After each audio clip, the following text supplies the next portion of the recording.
Okay, it's 2 o'clock, and the most important member of the audience has arrived. So I think without further ado, let's start reading.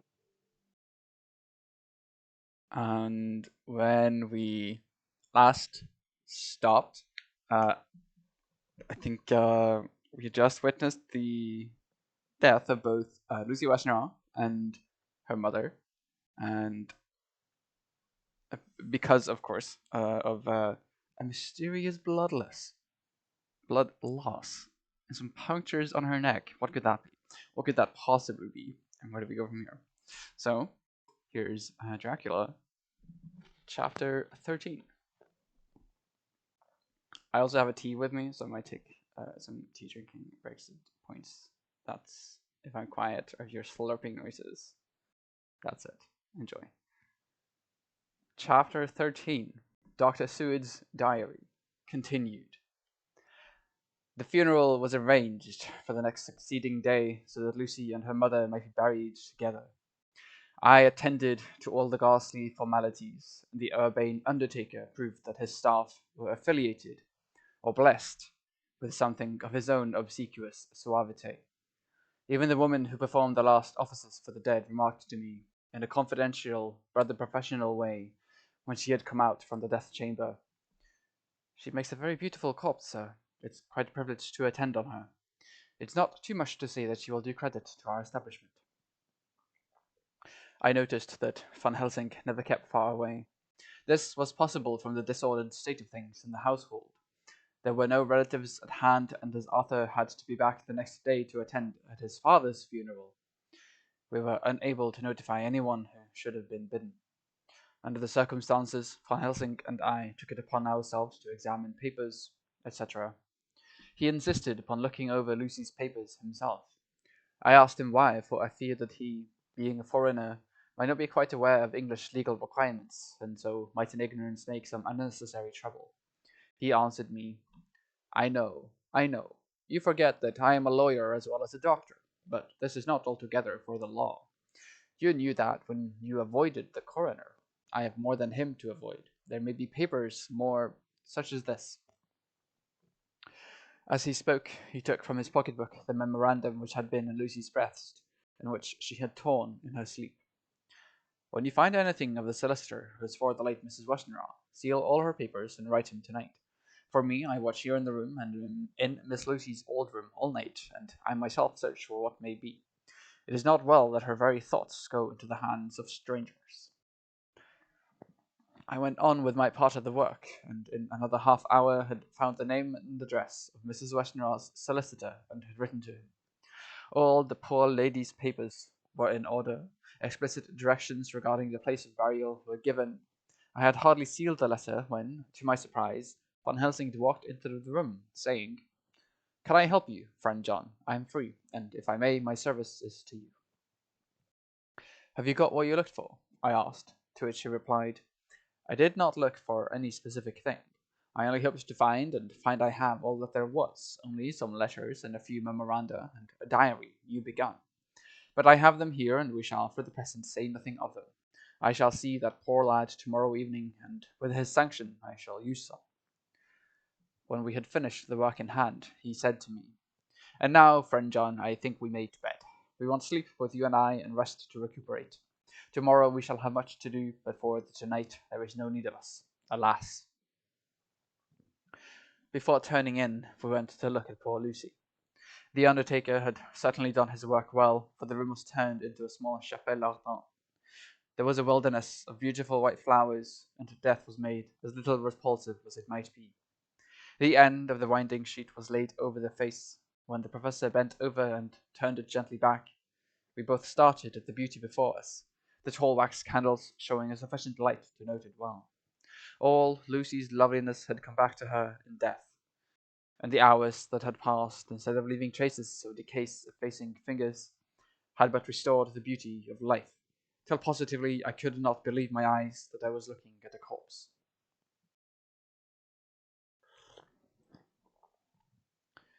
The professor looked sternly grave. He had not loved her as I had, and there was no need for tears in his eyes. He said to me, Remain till I return, and left the room. He came back with a handful of wild garlic from the box waiting in the hall, but which had not been opened, and placed the flowers amongst the others on and around the bed. Then he took from his neck, inside his collar, a little gold crucifix, and placed it over the mouth. He restored the sheet to its place, and we came away. I was undressing in my own room when, with a premonitory tap at the door, he entered and at once began to speak. Tomorrow I want you to bring me, before night, a set of post-mortem knives. Must we make an autopsy? I asked. Yes and no. I want to operate, but not as you think. Let me tell you now, but not a word to another. I want to cut off her head and take out her heart.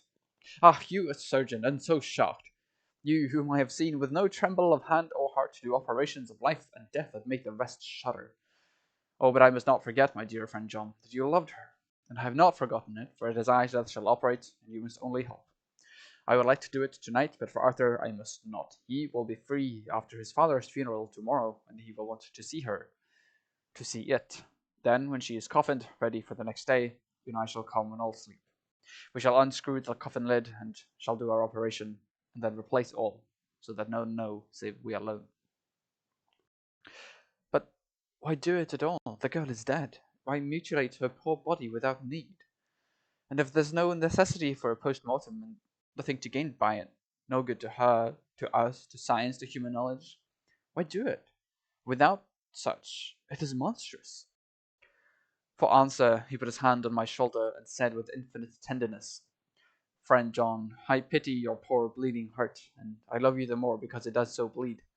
If I could, I would take on myself the burden that you do bear, but there are things that you know not, but that you shall know, and bless me for knowing, though they are not pleasant things. John, my child, you have been my friend now many years, and yet did you ever know me to do any without good cause? I may err, I am but man, but I believe in all I do. Was it not for these causes that you sent for me when the great trouble came? Yes? Were you not amazed, nay horrified, when I would not let Arthur kiss his love, though she was dying, and snatched him away by all my strength? Yes? And yet you saw how she thanked me, with her so beautiful dying eyes, her voice too so weak, and she kissed my rough old hand and blessed me? Yes? And you did not hear me swear a promise to her that so she closed her eyes grateful? Yes? Well, I have a good reason now for all I want to do. You have for many years trusted me. You have believed me weeks past, when there be things so strange as you might have well doubt. Believe me yet a little, friend John.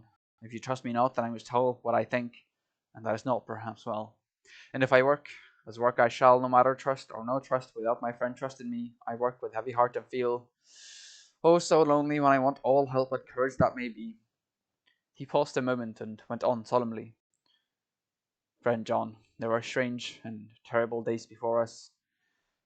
Let us not be two, but one, that so we work to a good end. Will you not have faith in me? I took his hand and promised him. I held my door open as he went away and watched him go into his room and close the door.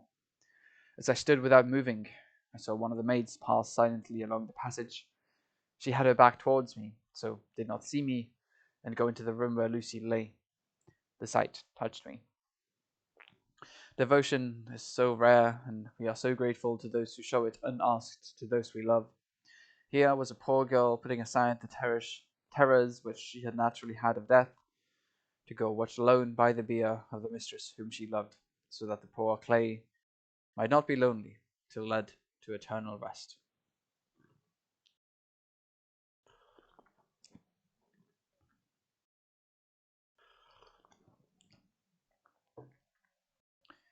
I must have slept long and soundly, for it was broad daylight when Van Helsing waked me by coming into my room. He came over to my bedside and said, You need not trouble about the knives. We shall not do it. Why not? I asked, for his solemnity of the night before had greatly impressed me. Because, he said sternly, it is too late, or too early. See, here he held out the little golden crucifix. This was stolen in the night. How stolen? I asked in wonder, since you have it now. because I get it back from the worthless wretch who stole it, from the woman who robbed the dead and the living. Her punishment will surely come, but not through me. She knew not altogether what she did, and thus unknowing she only stole. Now we must wait. He went away on the word, leaving me with a new mystery to think of, a new puzzle to grapple with. The forenoon was a dreary time, but at noon the solicitor came, Mr. Marquand of Holman, Sons, Marquand and Litterdale. He was very genial and very appreciative of what we had done, and took off our hands all cares as to details. During lunch he told us that Mrs. Westenra had for some time expected sudden death from her heart, and had put her affairs in absolute order. He informed us that, with the exception of a certain entailed property of Lucy's father, which now in default of direct issue went back to a distant branch of the family, the whole estate, real and personal, was left absolutely to Arthur Holmwood. When he had told us so much, he went on. Frankly, we did our best to prevent such a testamentary disposition, and pointed out certain contingencies that might leave her daughter either penniless or not so free as she should be to act regarding a matrimonial alliance. Instead, we pressed the matter so far that we always came into collision, for she asked us if we were or were not prepared to carry out her wishes. Of course, we had then no alternative but to accept. We were right in principle, and 99 times out of 100 we should have proved by the logic of events the accuracy of our judgment. Frankly, however, I must admit that in this case, any other form of disposition would have rendered impossible the carrying out of her wishes. For by her predeceasing her daughter, the latter would have come into possession of the property, and even had she only survived her mother by 5 minutes, her property would, in case there were no will, and a will was a practical impossibility in such a case, have been treated at her disease as under intestacy, in which case Lord Godalming, though so dear a friend, would have had no claim in the world, and the inheritors, being remote, would not be likely to abandon their just rights for sentimental reasons regarding an entire stranger. I assure you, my dear sirs, I am rejoiced at the result, perfectly rejoiced. He was a good fellow, but his rejoicing at the one little part, in which he was officially interested, of so great a tragedy, was an object lesson in the limitations of sympathetic understanding.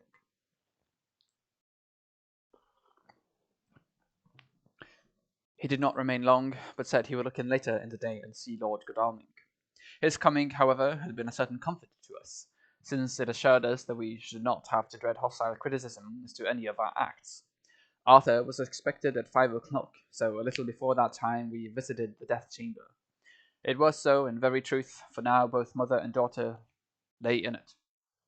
The undertaker, true to his craft, had made the best display he could of his goods, and there was a mortuary air about the place that lowered our spirits at once. Van Helsing ordered the former arrangement to be adhered to, explaining that, as Lord Godalming was coming very soon, it would be less harrowing to his feelings to see all that was left of his fiancée quite alone. The undertaker seemed shocked at his own stupidity, and exerted himself to restore things to the condition in which we left them the night before, so that when Arthur came, such shocks to his feelings as we could avoid were saved. Poor fellow, he looked desperately sad and broken. Even his stalwart manhood seemed to have shrunk somewhat under the strain of his much tried emotions. He had, I knew, been very genuinely and devotedly attached to his father, and to lose him at such a time was a bitter blow to him.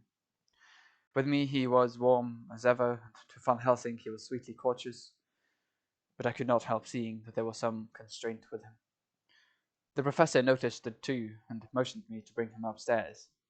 I did so, and left him at the door of the room, as I felt he would like to be quite alone with her, but he took my arm and led me in, saying huskily, "You loved her too, old fellow. She told me all about it, and there was no friend had a closer place in her heart than you. I don't know how to thank you for all you have done for her. I can't think yet."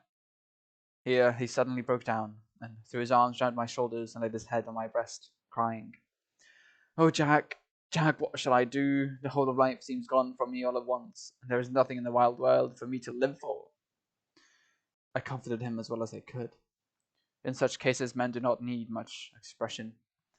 A grip of a hand, the tightening of an arm over the shoulder, a sob in unison, are expressions of sympathy dear to a man's heart.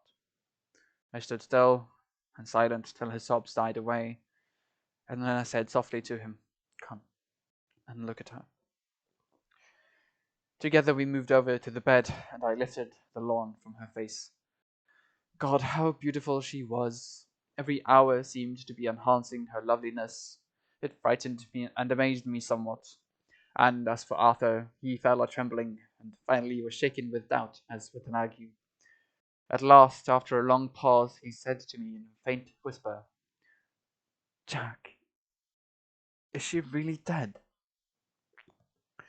I assured him sadly that it was so, and went on to suggest, for I felt that such a horrible doubt should not have life for a moment longer than I could help, that it often happened that after death faces became softened, and even resolved into their youthful beauty, that this was especially so when death had been preceded by any acute or prolonged suffering. It seemed to quite do away with any doubt, and after kneeling beside the couch for a while and looking at her lovingly and long, he turned aside. I told him that must be goodbye, as the coffin had to be prepared. So he went back and took her dead hand in his, and kissed it, and bent over and kissed her forehead. He came away, fondly looking back over his shoulder at her as he came. I left him in the drawing room, and told Van Helsing that he had said goodbye, so the latter went to the kitchen to tell the undertaker's men to proceed with the preparations and to screw up the coffin. When he came out of the room again, I told him of Arthur's questions, and he replied, "I'm not surprised. Just now I doubted for a moment myself." We all dined together, and I could see that poor Art was trying to make the best of things. Van Helsing had been silent all dinner time, but when we had lit our cigars, he said, "Lord," but Arthur interrupted him. "No, no, not that, for God's sake, not yet at any rate.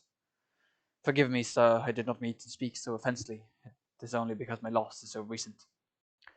The professor answered very sweetly, "I only used that name because I was in doubt I must not call you Mister, and I have grown to love you, yes, my dear boy, to love you, as Arthur." Arthur held out his hand and took the old man's warmly. "Call me what you will," he said. "I hope I may always have the title of a friend. And let me say that I am at a loss for words to thank you for your goodness to my poor dear." He paused a moment and went on. "I know that she understood your goodness even better than I do, and if I was rude, or in any way wanting, at the time you acted so, you remember." The professor nodded. "You must forgive me." He answered with a grave kindness, "I know it was hard for you to quite trust me then, for to trust such violence needs to understand, and I take it that you cannot trust me now, for you do not yet understand.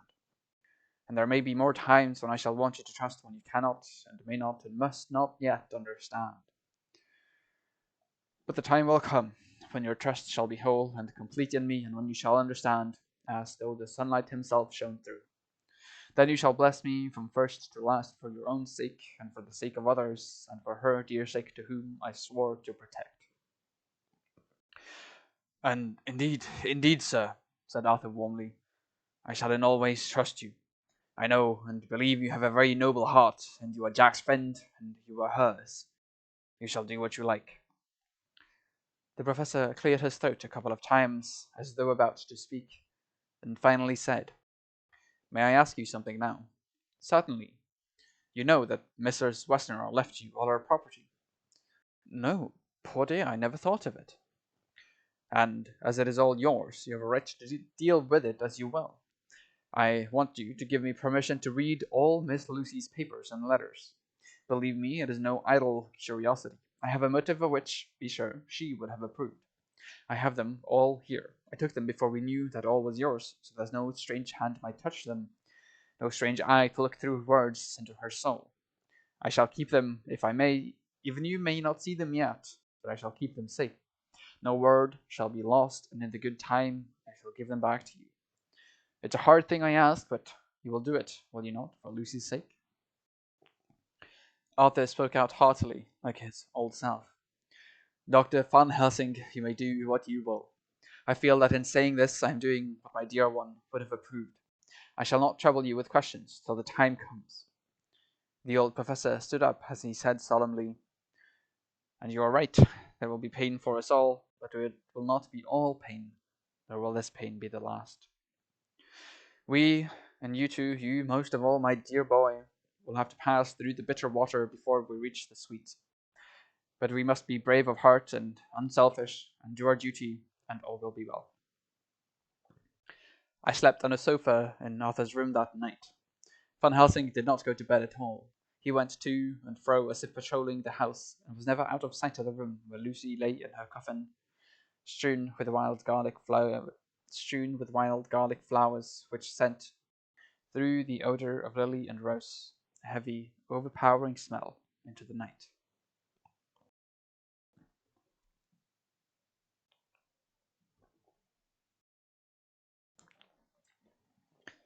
Mina Harker's journal, 22nd September.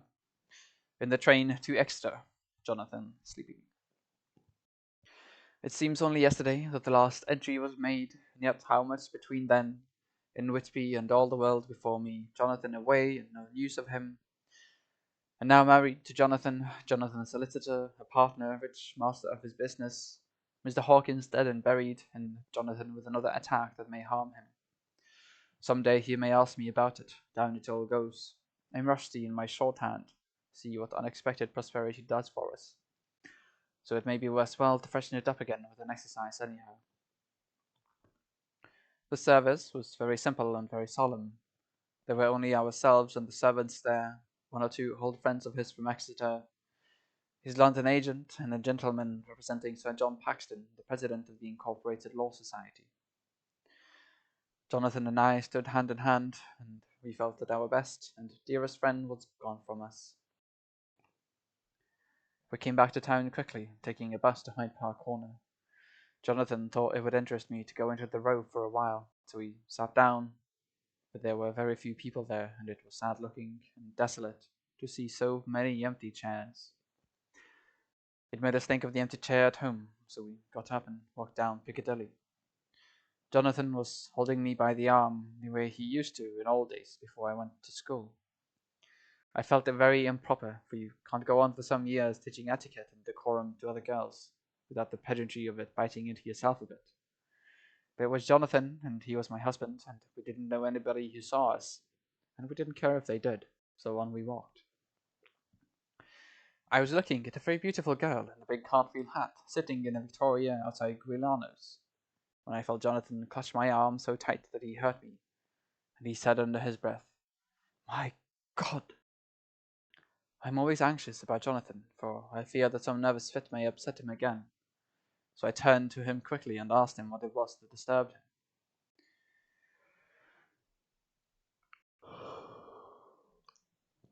He was very pale, and his eyes seemed bulging out as, half in terror and half in amazement, he gazed at a tall, thin man with a beaky nose and a black moustache and a pointed beard, who was also observing the pretty girl. He was looking at her so hard that he did not see either of us, and so I had a good view of him. His face was not a good face. It was hard and cruel and sensual, and his big, white teeth, that looked all the whiter because his lips were so red, were pointed like an animal's. Jonathan kept staring at him till I was afraid he would notice. I feared he might take it ill. He looked so fierce and nasty. I asked Jonathan why he was disturbed, and he answered, evidently thinking that I knew as much about it as he did. "Do you see who it is?" "No, dear," I said. "I don't know him. Who is it?" His answer seemed to shock and thrill me, for it was said as if he did not know that it was to me, Mina, to whom he was speaking. "It is the man himself!" The poor dear was evidently terrified at something, very greatly terrified. I do believe that if he had not had me to lean on and to support him, he would have sunk down. He kept staring. The man came out of the shop with a small parcel and gave it to the lady, who then drove off. The dark man kept his eyes fixed on her, and when the carriage moved up Piccadilly, he followed in the same direction and hailed a hansom. Jonathan kept looking after him, and said as if to himself, "I believe it is the Count, but he is grown young. My God, if this be so! Oh, my God, if I only knew! If I only knew!" He was distressing himself so much that I feared to keep his mind on the subject by asking him any questions, so I remained silent. I drew him away quietly, and he, holding my arm, came easily. We walked a little further and then went in and sat for a while in the green park. It was a hot day for autumn, and there was a comfortable seat in a shady place. After a few minutes staring at nothing, Jonathan's eyes closed and he went quietly into his sleep with his head on my shoulder. I thought it was the best thing for him, so did not disturb him.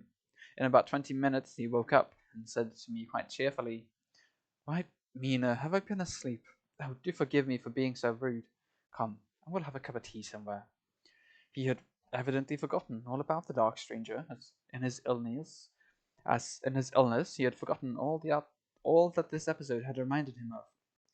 I don't like this lapsing into forgetfulness. It may make or continue some injury to the brain.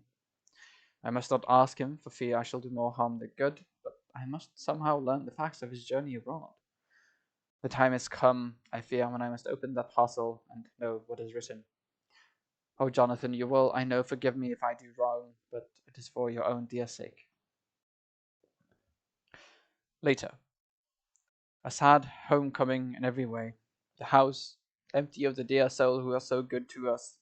Jonathan still pale and dizzy under slight relapse of his malady. And now a telegram from Van Helsing, whoever he may be. You will be grieved to hear that Mrs. Westenra died 5 days ago, and that Lucy died the day before yesterday. They were both buried today. Oh, what a wealth of sorrow in a few words! Poor Mrs. Westenra, poor Lucy, gone, gone, never to return to us, and poor Arthur, to have lost such sweetness out of his life.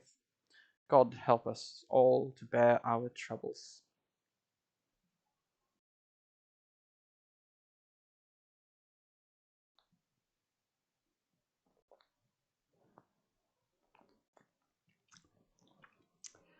Dr. Seward's Diary, 22nd September. It's all over. Arthur has gone back to Ring and has taken Quincy Morris with him. What a fine fellow Quincy! What a fine fellow is Quincy! I believe in my heart of hearts that he suffered as much about Lucy's death as any of us, but he bore himself through it like a moral Viking. If America can go on breeding men like that, she will be a power in the world indeed. Van Helsing is lying down, having a rest preparatory to his journey. He goes over to Amsterdam tonight, but says he returns tomorrow night, that he only wants to make some arrangements which can only be made personally. He is to stop with me then, if he can. He says he has work to do in London, which may take him some time. Poor old fellow. I fear that the strain of the past week has broken down even his iron strength. All the time of the burial he was, I could see, putting some terrible restraint on himself. When it was all over, we were standing beside Arthur, who, poor fellow, was speaking of his part in the operation, where his blood had been transfused into Lucy's veins. I could see Van Helsing's face grow white and purple by turns. Arthur was saying that he felt since then as if they two had been really married, and that she was his wife in the sight of God. None of us said a word of the other operations, and none of us ever shall. Arthur and Quincy went away together to the station, and Van Helsing and I came on here.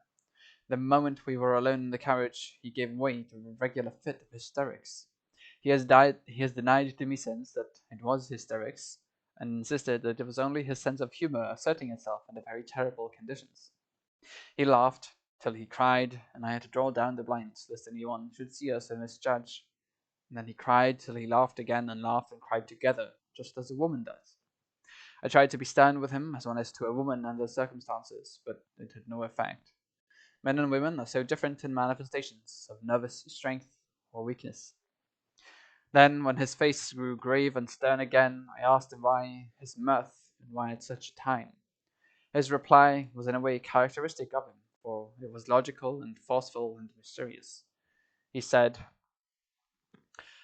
"Ah, you don't comprehend, friend John. Do not think that I am not sad, though I laugh. See, I have cried even when the laugh did choke me. But no more think that I am all sorry when I cry, for the laugh he come just the same. Keep it always with you that laughter who knock at your door and say, 'May I come in?' is not the true laughter. No, he is a king, and he come when and how he like. He ask no person, he choose no time of suitability. He say, 'I am here. Behold an example, I grieve my heart out for that so sweet young girl. I give my blood for her, though I am old and worn. I give my time, my skill, my sleep. I let my other sufferers want, that so she may have all. And yet I can laugh at her very grave, laugh when the clay from the spade of the sexton drop upon her coffin, and say thud, thud, to my heart till it sent back the blood from my cheek. My heart bleed for that poor boy, that dear boy, so of the age of mine own boy had I been so blessed that he lived, and with his hair and eyes the same. There, you know now why I love him so. And yet when he say things that touch my husband's heart to the quick, and make my father's heart yearn to him as to no other man, not even to you, friend John, for we are more level in experiences than father and son.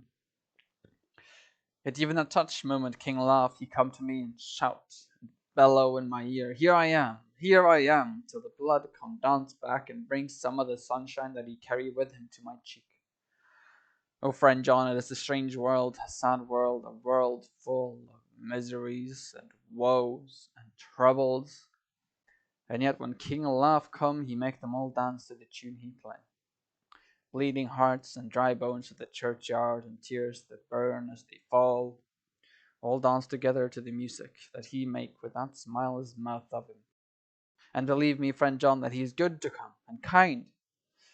Oh, we men and women are like the ropes drawn tight with strain that pull us different ways. Then tears come, and like the rain on the ropes, they brace us up, until perhaps the strain becomes too great and we break.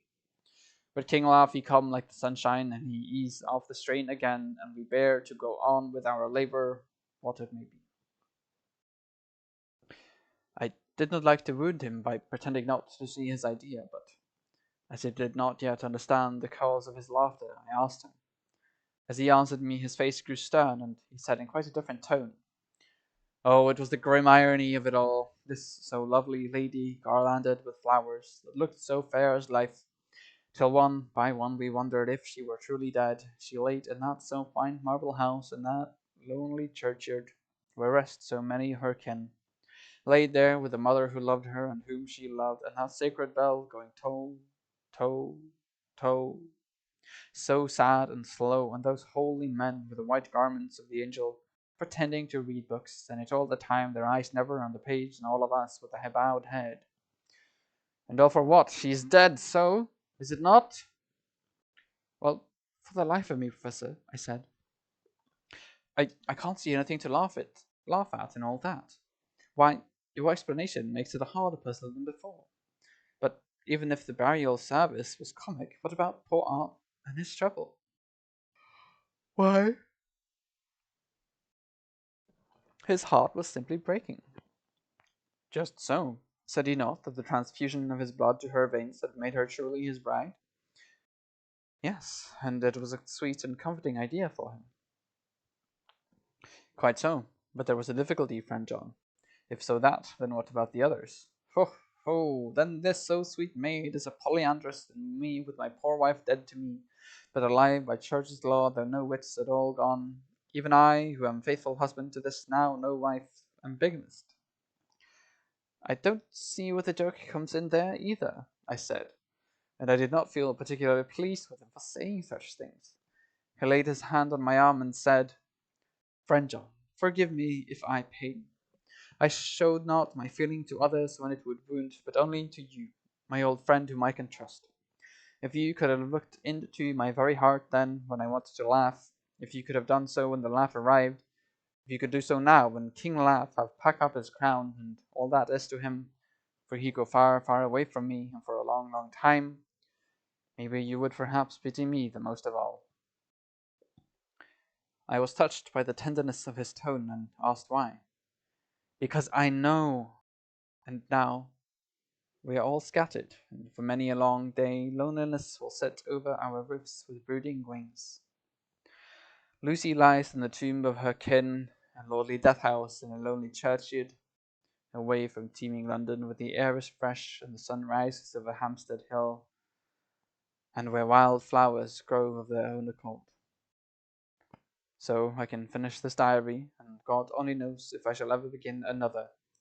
If I do, or if I even open this again, it will be to deal with different people and different themes. For here at the end, where the romance of my life is told, ere I go back to take up the thread of my life work, I say sadly, and without hope, Fini.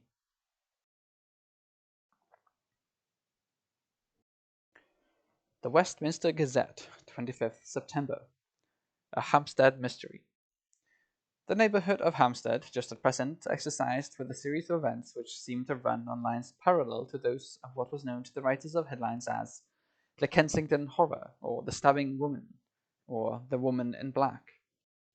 During the past 2 or 3 days, several cases have occurred of young children straying from home or neglecting to return from their playing on the heath. In all these cases, the children were too young to give any properly intelligible account of themselves, but the consensus of their excuses is that they had been with a bloofer lady. It has always been late in the evening when they have been missed, and on 2 occasions the children have not been found until early in the following morning. It is generally supposed in the neighbourhood that, as the first child missed gave as his reason for being away that a bloofer lady had asked him to come for a walk, the others had picked up the phrase and used it as occasion served. This is the more natural, as the favourite game of the little ones at the present is luring each other away by wiles. A correspondent writes us that to see some of the tiny tots pretending to be the bloofer lady is supremely funny. Some of our caricaturists might, he says, take a lesson in the irony of grotesque by comparing the reality in the picture. It is only in accordance with general principles of human nature that the bloofer lady should be the popular role at these al fresco performances. Our correspondent naively says that even Ellen Terry could not be so winningly attractive as some of these scrubby-faced little children pretend and even imagine themselves to be. There is, however, possibly a serious side to the question, for some of the children, indeed all who have been missed at night, have been slightly torn or wounded in the throat. The wounds seem such as might be made by a rat or a small dog, and although of not much importance individually, would tend to show that whatever animal inflicts them has a system or method of its own. The police of the division have been instructed to keep a sharp lookout for straying children, especially when very young, and around Hampstead Heath, and for any stray dog which may be about. The Westminster Gazette, 25 September. Extra Special. The Hampstead Horror. Another child injured. The bloofer lady. We have just received intelligence that another child missed last night was only discovered late in the morning under a furze bush at the Shooters Hill side of Hampstead Heath, which is perhaps less frequented than the other parts. It has the same tiny wound in the throat as has been noticed in other cases. It was terribly weak and looked quite emaciated. It, too, when partially restored, had the common story to tell of being lured away by the bloofer lady. Did I say another child murdered? I meant another child injured, but I'm not sure what it was. Regardless, that is the end of that chapter, so I'm going to have a small, tiny break and then return in a couple of minutes.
with that, I'm ready to resume reading.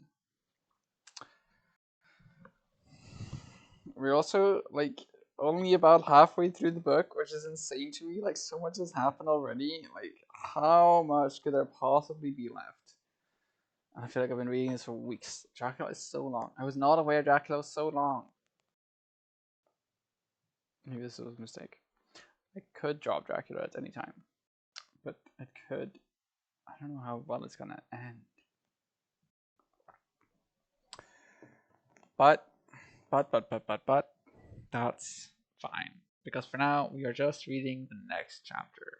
And then the next one after that. And the next one after that.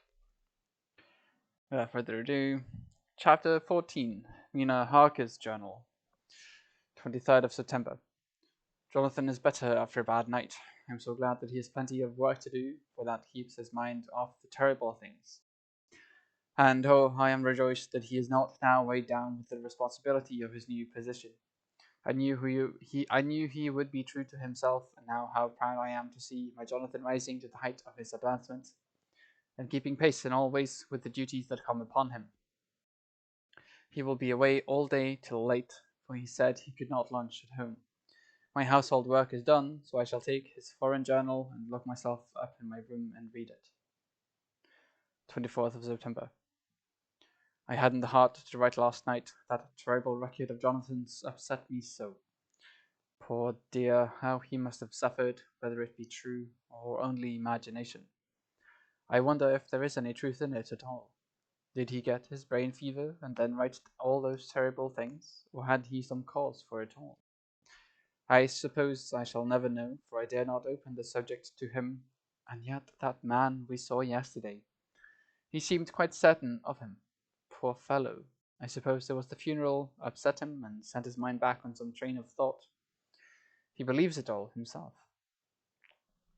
I remember how on our wedding day he said, unless some solemn duty come upon me to go back to the bitter hours, asleep or awake, mad or sane. There seems to be through it all some thread of continuity. That fearful Count was coming to London.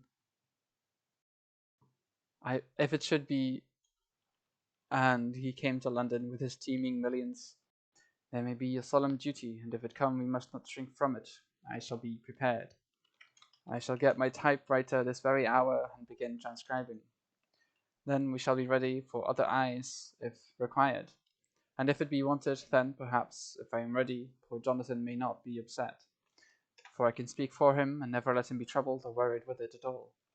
If ever Jonathan quite gets over the nervousness, he may want to tell me of it all, and I can ask him questions and find out things, and see how I may comfort him.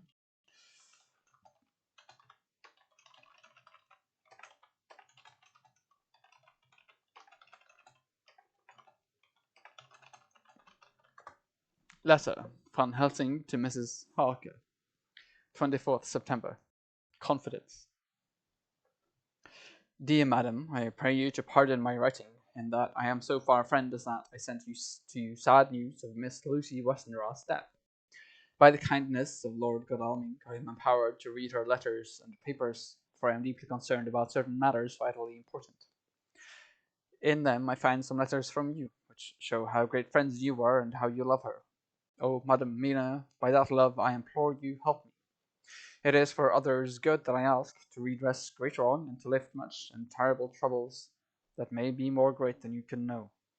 May it be that I see you, you can trust me. I am friend of Dr. John Seward and of Lord Godalming. That was Arthur of Miss Lucy.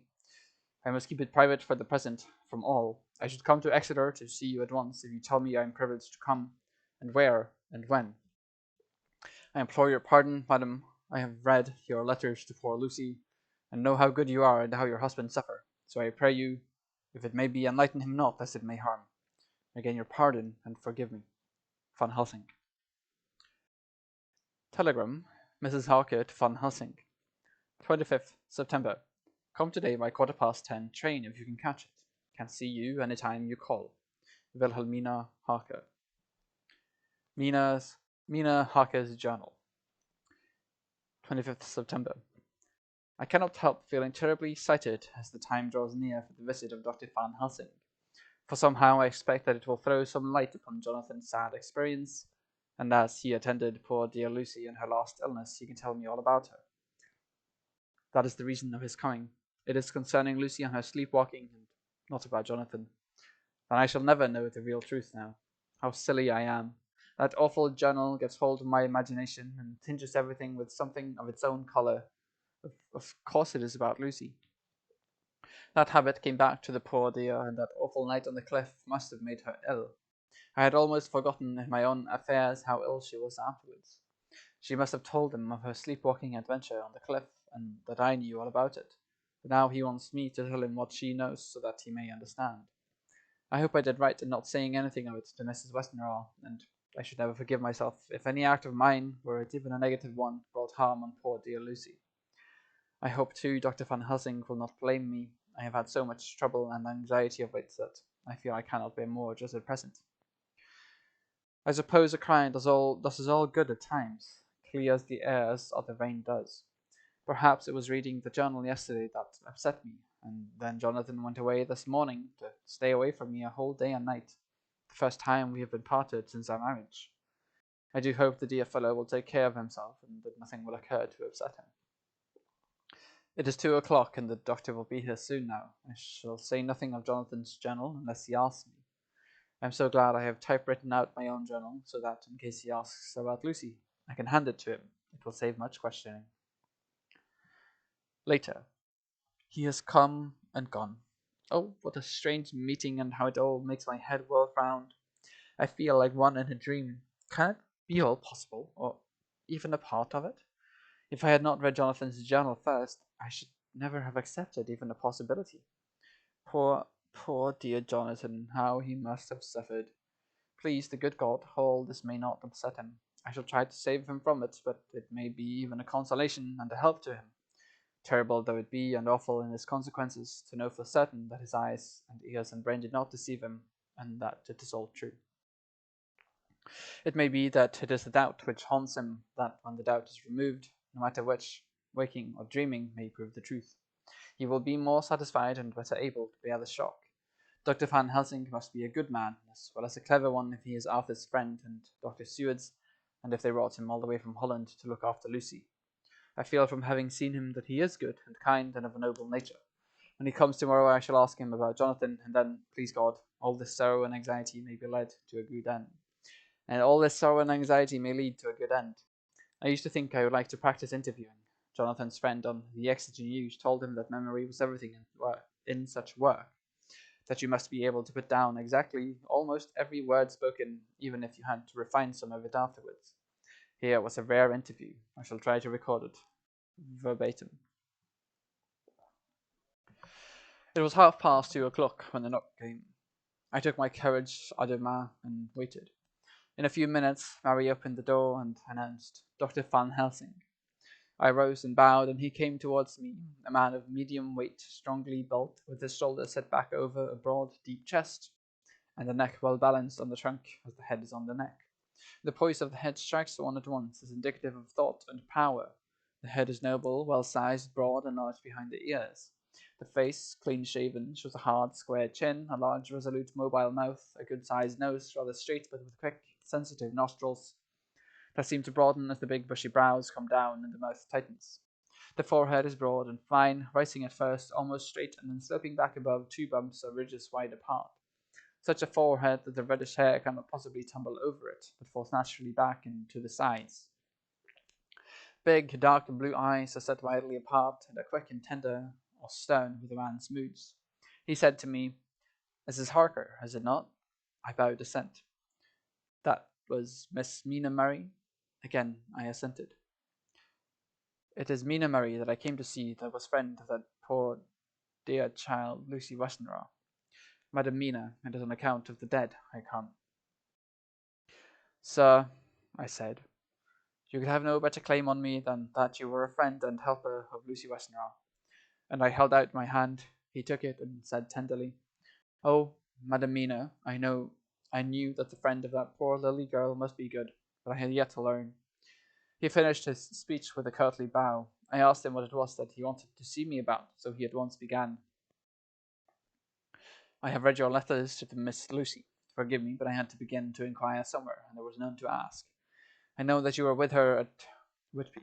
She sometimes kept a diary. You need not look surprised, Madam Mina. It was begun after you had left, and was in imitation of you. And in that diary she traces by inference certain things to a sleepwalking in which she puts down that you saved her.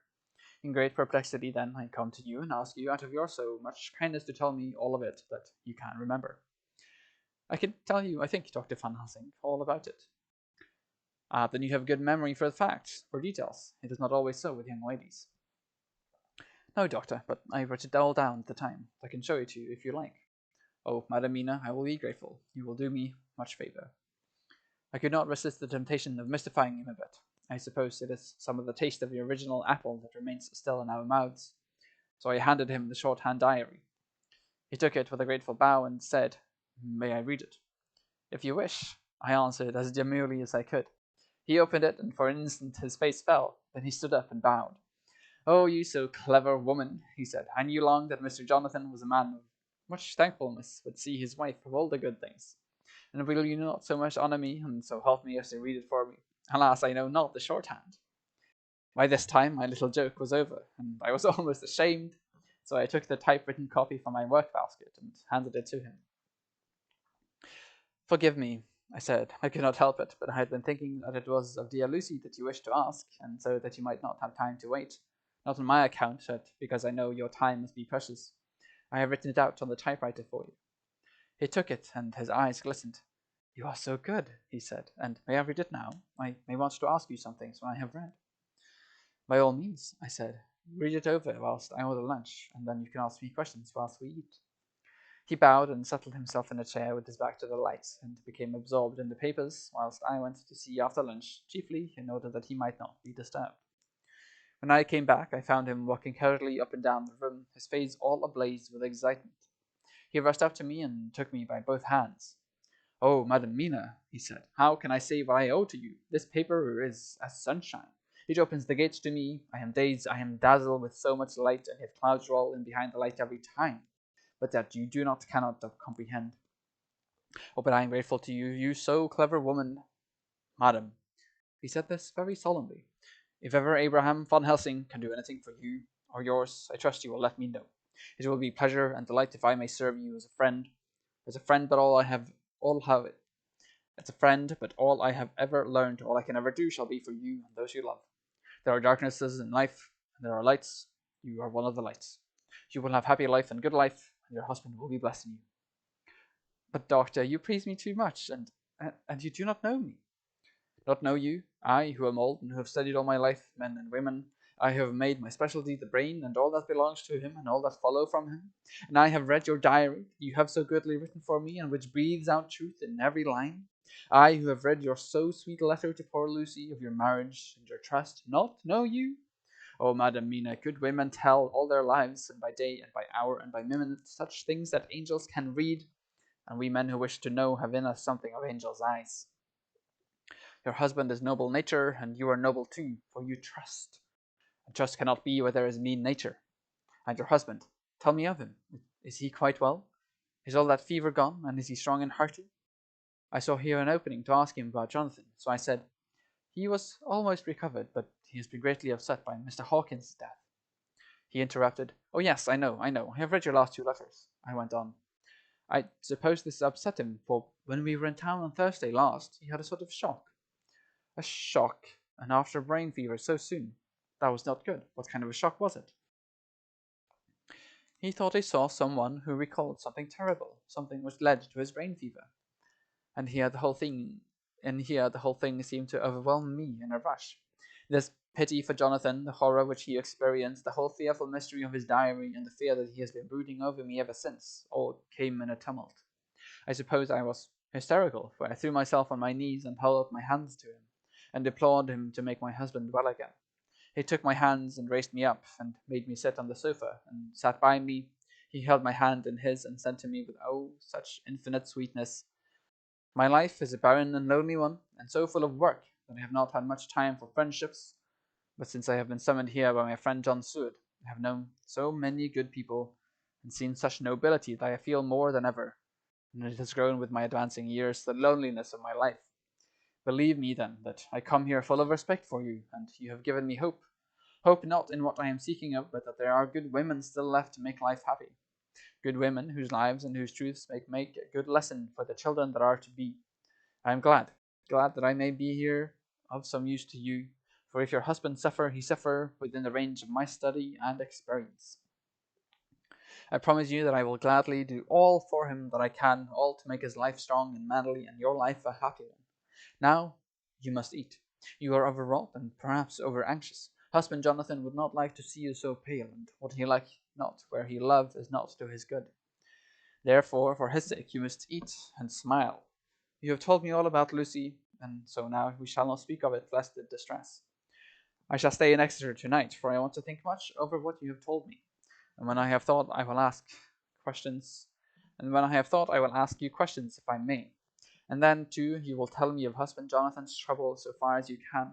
But not yet. You must eat now. Afterwards, you shall tell me all. After lunch, when we went back to the drawing room, he said to me, "And now, tell me all about him." When it came to speaking to his great learned man, I began to fear that he would think me a weak fool, and Jonathan a madman. That journal is all so strange that I hesitated to go on. But he was so sweet and kind, and he had promised to help her, and I trusted him. So I said, "Dr. Van Helsing, what I have to tell you is so queer that you must not laugh at me or my husband. I have been since yesterday in a sort of fever of doubt. You must be kind to me and not think me foolish that I have even half believed some very strange things." He reassured me by his manner as well as his words when he said, "Oh, my dear, if only you know how strange is the matter regarding which I am here, it is you who would laugh. I have learned not to think little of any one's belief, no matter how strange it may be. I have tried to keep an open mind, and it is not the ordinary things of life that could close it, but the strange things, the extraordinary things, the things that make one doubt if they be mad or sane." Thank you 1,000 times. You have taken a weight off my mind. If you will let me, I shall give you a paper to read. It is long, but I have typewritten it out. It will tell you my trouble and Jonathan's.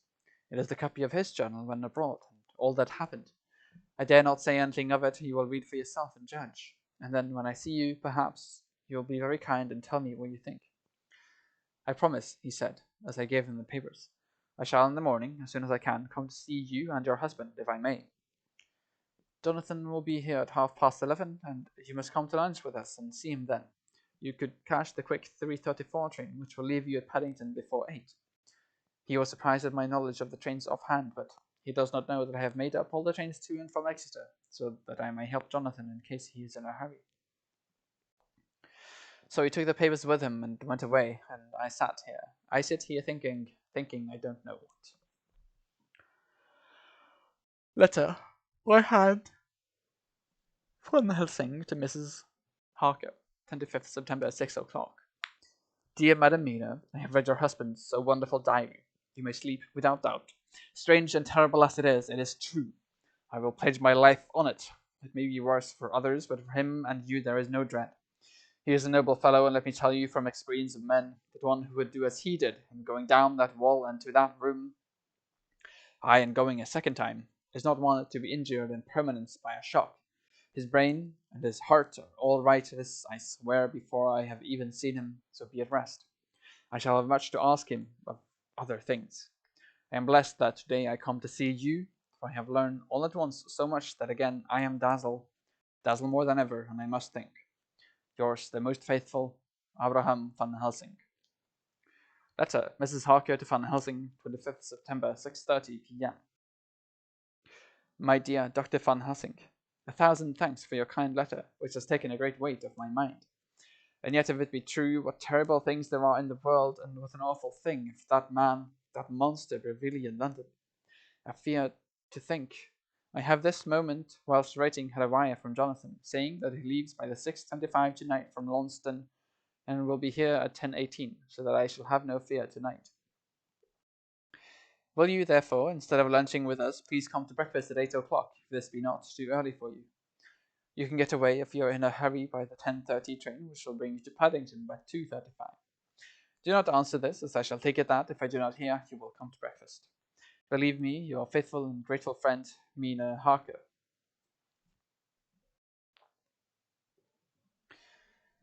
Jonathan Harker's journal, 26th September. I thought never to write in this diary again, but the time has come. When I got home last night, Mina had supper ready, and when we had supped, she told me of Van Helsing's visit, and of her having given him the two diaries copied out, and of how anxious she's been about me. She showed me in the doctor's letter that all I wrote down was true. It seems to have made a new man of me. It was the doubt as to the reality of the whole thing that knocked me over. I felt impotent and in the dark and distrustful. But now that I know, I'm not afraid, even of the Count. He has succeeded, after all, then, in his design in getting to London, and it was he I saw. He has got younger. And how? Van Helsing is the man to unmask him and hunt him out if he's anything like what Mina says. We sat late and talked it all over. Mina is dressing, and I shall call at the hotel in a few minutes and bring him over. He was, I think, surprised to see me. When I came into the room where he was and introduced myself, he took me by the shoulder and turned my face round to the light and said, after a sharp scrutiny, "But Madame Mina told me you were ill, that you had had a shock." It was so funny to hear my wife called Madame Mina by this kindly, strong-faced old man. I smiled and said, "I was ill. I have had a shock, but you have cured me already." "And how?" "By your letter to Mina last night. I was in doubt, and then everything took a hue of unreality, and I did not know what to trust, even the evidence of my own senses. Not knowing what to trust, I didn't know what to do, and so had only to keep on working in what had hitherto been the groove of my life. The groove ceased to avail me, and I mistrusted myself. Doctor, you don't know what it is to doubt everything, even yourself. No, you don't. You couldn't with eyebrows like yours." He seemed pleased and laughed as he said, "So, you are a physiognomist. I learn more here with each hour. I am with so much pleasure coming to you to breakfast, and oh, sir, you will pardon praise from an old man, but you are blessed in your way." I would listen to him go on praising Mina for a day. So I simply nodded and stood silent. She is one of God's women, fashioned by his own hand to show us men and other women that there is a heaven where we can enter, and that his light can be here on earth. So true, so sweet, so noble, so little an egoist, and that, let me tell you, is much in this age so skeptical and selfish.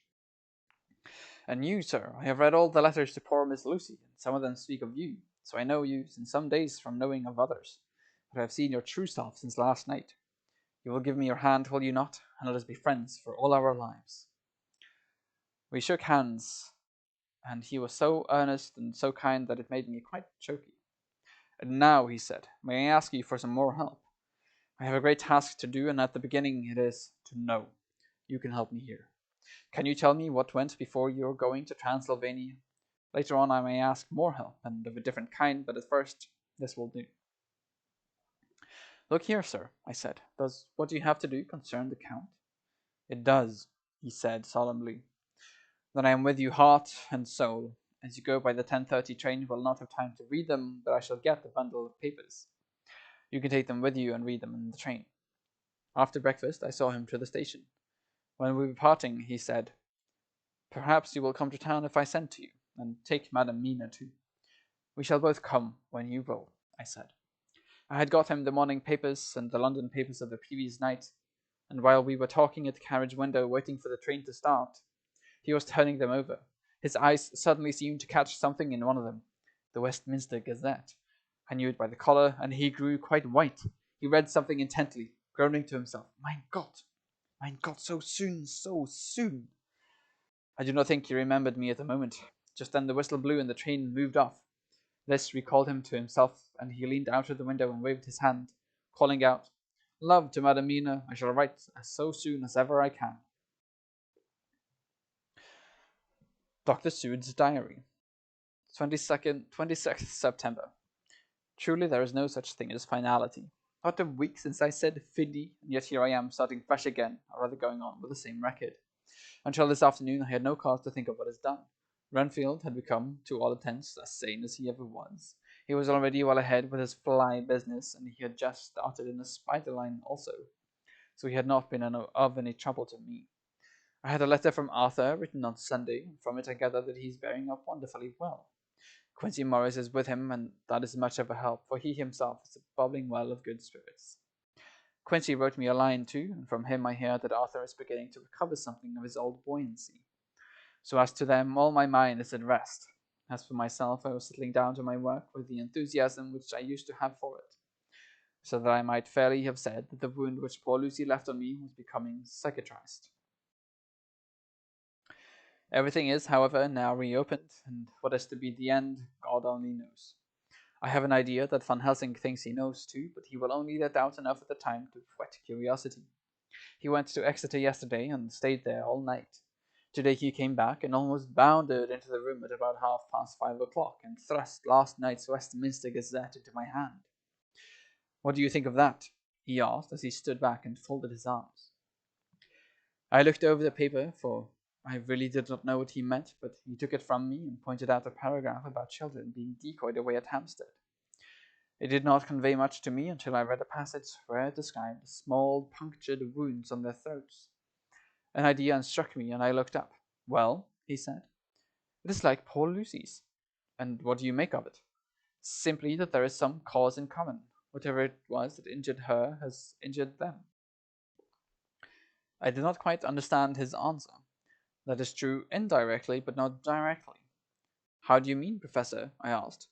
I was a little inclined to take his seriousness lightly, for after all, 4 days of rest and freedom from burning, harrowing anxiety does help to restore one's spirits. But when I saw his face, it sobered me. Never, even in the midst of our despair about poor Lucy, had he looked more stern.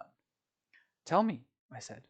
I can hazard no opinion. I do not know what to think, and I have no data on which to found a conjecture.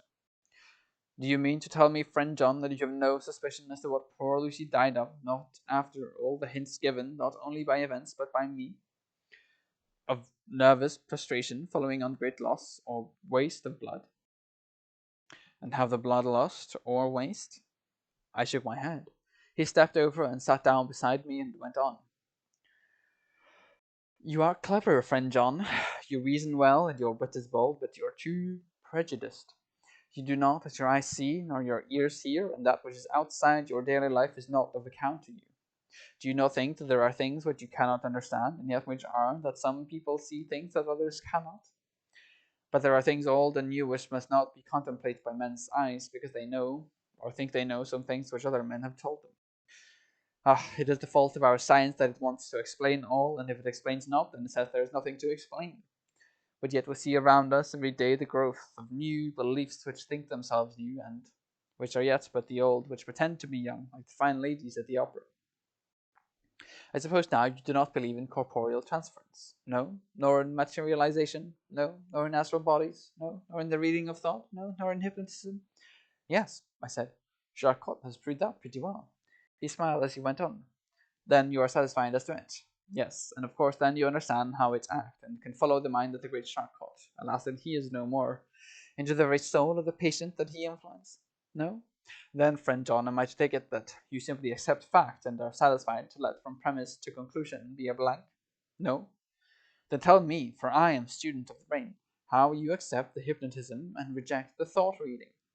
Let me tell you, my friend, that there are things done today in electrical science which would have been deemed unholy by the very men who discovered electricity, who would themselves not so long before have been burned as wizards. There are always mysteries in life. Why was it that Methuselah lived 900 years and old Parr 169, and yet that poor Lucy, with 4 men's blood in her poor veins, could not live even one day?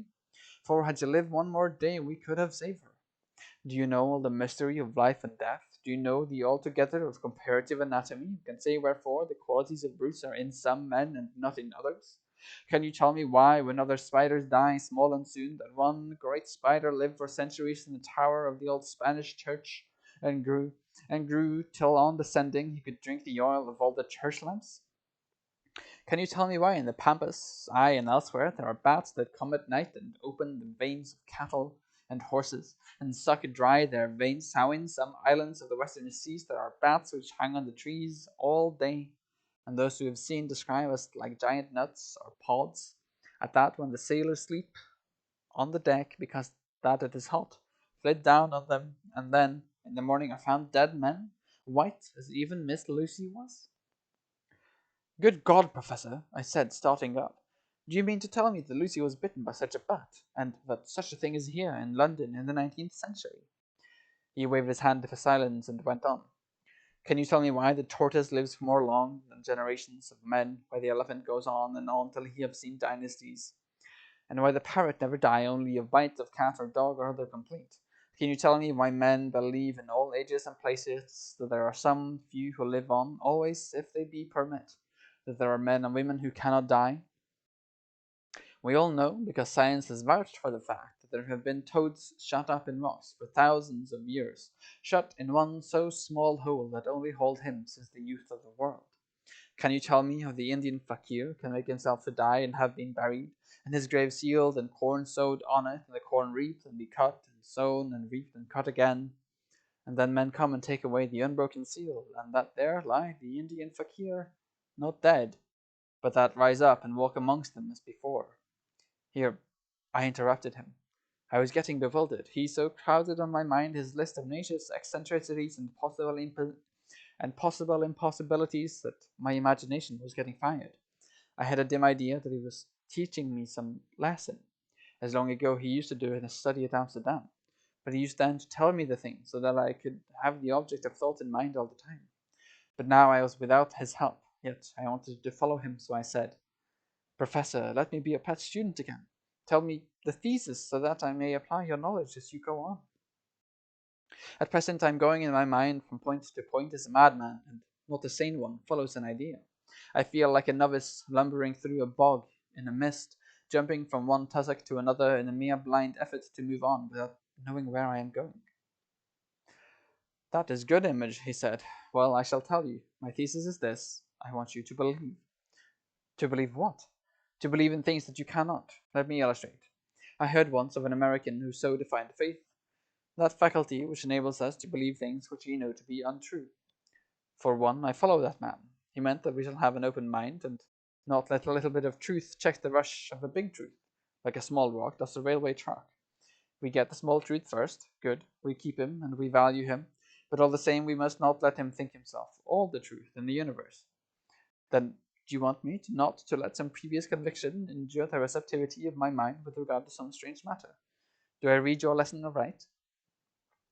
Ah, you are my favorite pupil still, it is worth to teach you. Now that you are willing to understand, you have taken the first step to understand. You think then that those so small holes in the children's throats were made by the same that made the hole in Miss Lucy? I suppose so. He stood up and said solemnly, Then you are wrong. Oh, would it were so, but alas, no, it is worse, far, far worse. In God's name, Professor Van Helsing, what do you mean? I cried. He threw himself with a despairing gesture into a chair and placed his elbows on the table, covering his face with his hands as he spoke. They were made by Miss Lucy.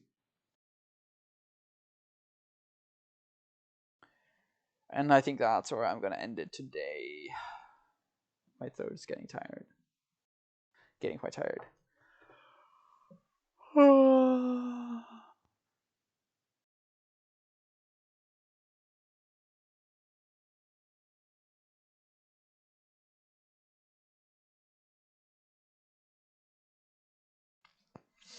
And that's where we'll end it today. Dun dun dun, big reveal. Lucy was turned into a vampire. I feel like it's hard to properly, because this, like the vampirism, vampire stories are so, they just build on Dracula so much. They are nothing but Dracula tropes, or subversions of Dracula tropes, or expansions of Dracula themes that I can't gauge. Like, to me, this is obvious, right? But I can't gauge if this is meant to have been obvious, or how, like, when the reader was supposed to get this. If like it was during one of these one of Van Helsing's monologues during this chapter of the last, or if this was supposed to be big revelation at this sentence, which is interesting. Probably it was not meant to be a revelation at this sentence. Probably you are meant to feel smarter than Seward. I think Brandon Sanderson has talked before about how you want the reader to realize some twist or plot points or whatever have you before the characters themselves do, because that allows the reader to kind of feel both the position of ignorance and like feeling like they themselves understood something or got to something, and then that they did so before the character, even a smart character like John is presented as here. So presumably, yeah, somewhere in like these or these paragraphs would it be intended that the reader figure out that Lucy was turned into a vampire as well. I think that is all for today. Thank you very much for watching, and I will probably be back with more Dracula next week, although I'm getting a bit tired of Dracula, and just give me 1 second. I will find what I might be planning to read next, or as a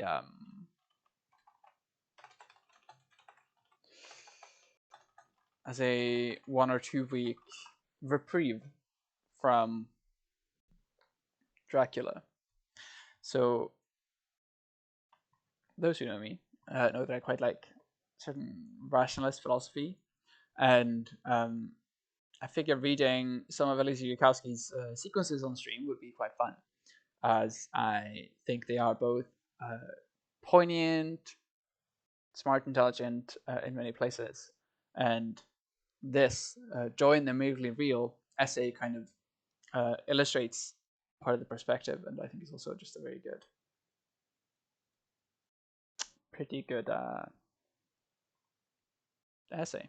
So the plan is either next weekend to continue on with Dracula, or interleave some of these essays from the sequences of Lesseron.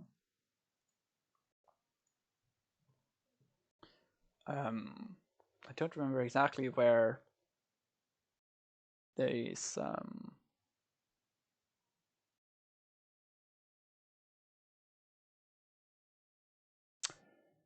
ones on whatchamacallit, Joy in the Merely Real is.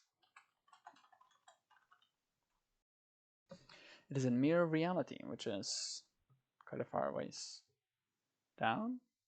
No, quite a far ways, quite early actually. But as you can see, the sequences are pretty long, but they're not extravagantly long. They might be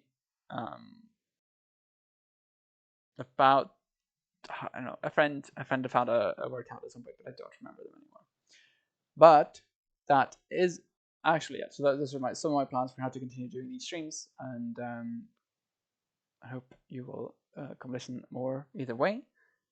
Regardless, thank you very much for listening, and see you next week.